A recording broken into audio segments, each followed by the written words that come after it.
Hey everyone, Tom Suvansri, Premier Trust Advisors. Thanks for joining me on this video. Super excited. This is part 2 of the lessons learned from The Richest Man in Babylon. A great book. It was written in 1926, nearly 100 years ago, so it's crazy. But it has so many great nuggets around how to protect, grow wealth, and keep it within your control. And a lot of them are just using basic principles that have stood the test of time. So if you haven't done it already, I would go back to the first video.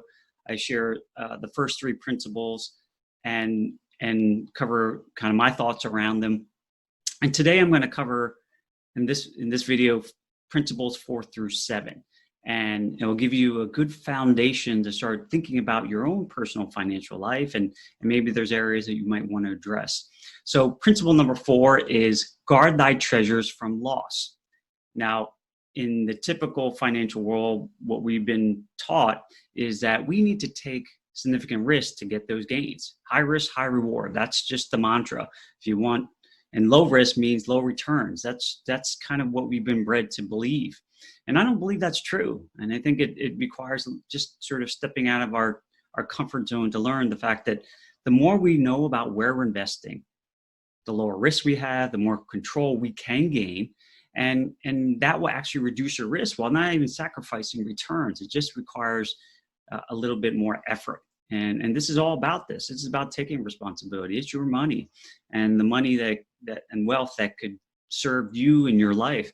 And so I think it's worth the effort to learn more and understand that if you can explore areas that build you more, that you can build confidence in, and you understand, it's going to reduce your risk.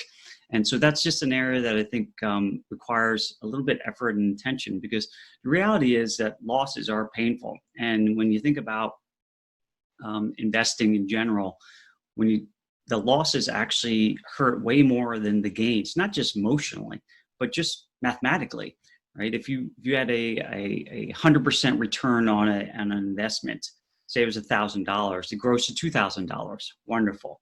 But the next year it drops 50%. Now you're back to where you started, $1,000. So you basically netted out zero. And that's assuming no fees, no transaction costs, but you're at zero. But on paper, 100% gain and a 50% loss equals a 25% rate of return per year. And that's how a lot of parts of the investment world will portray that. Now, obviously, it's a very exaggerated example, but it shows you the losses really have a much higher impact. And the way that they're sharing whatever rates return may be slightly deceptive. So that's principle number 4.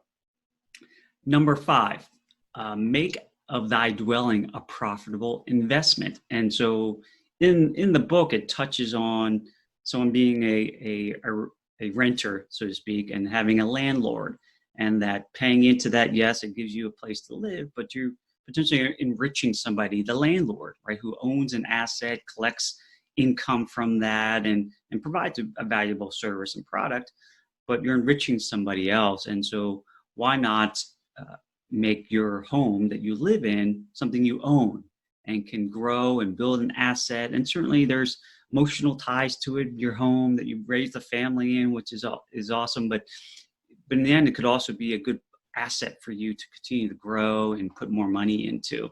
And that's not a guarantee. Obviously, real estate, has over time increased quite a bit, at minimum above inflation.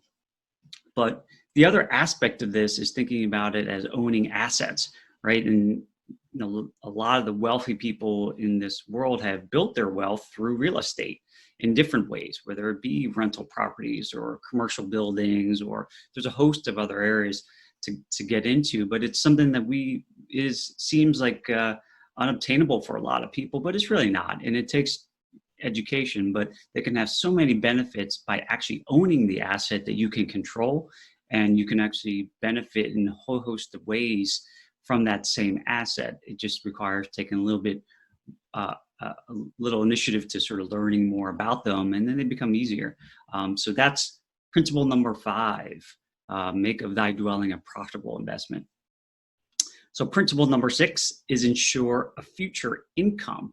And the way to position this in the book is to provide in advance for the needs of thy growing age and the protection of thy family.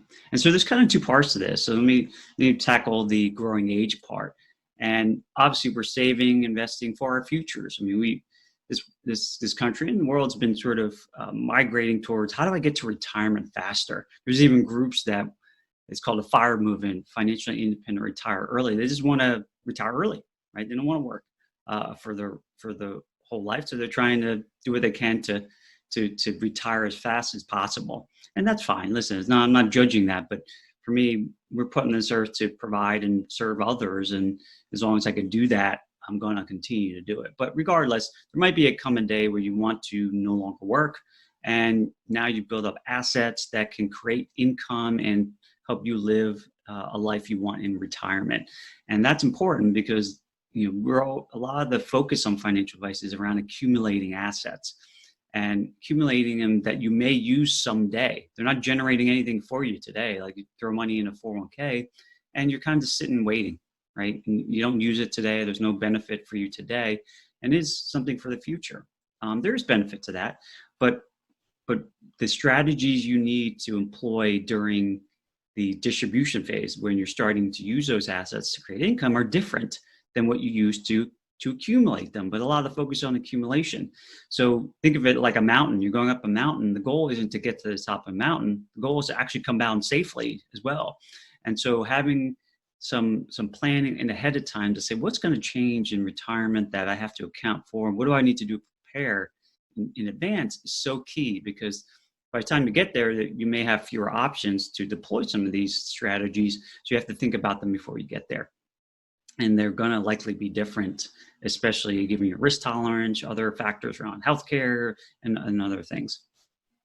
The second part about that is obviously protecting your family.